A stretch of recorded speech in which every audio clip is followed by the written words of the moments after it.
run ahaantii abbaayo, xaqa si walbo afka laga daboolo mar buu dusha ka dilaacaa.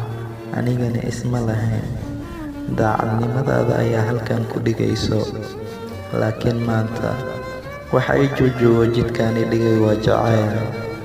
Adigana waxaa noqotay qofka kaliya aan jeclaaday, balse aniga isma lahayn jacaylkaad u qaaday dartiisa ayay ku jujoobaysaa, cidlana kaaga tegaysaa.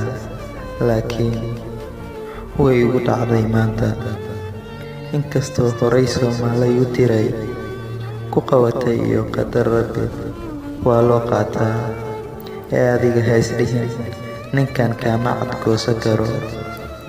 Waxaad ogaataa inaan aniga kaaga weynahay oo garaad ku dheerahay, qaabkay noqotaba inaan kaaga cadkoosan karo. Ee fiirin maayo xumaatada hadda taagan, ee waxaan fiirinayaa wanaaggii horayna dhex yaalay.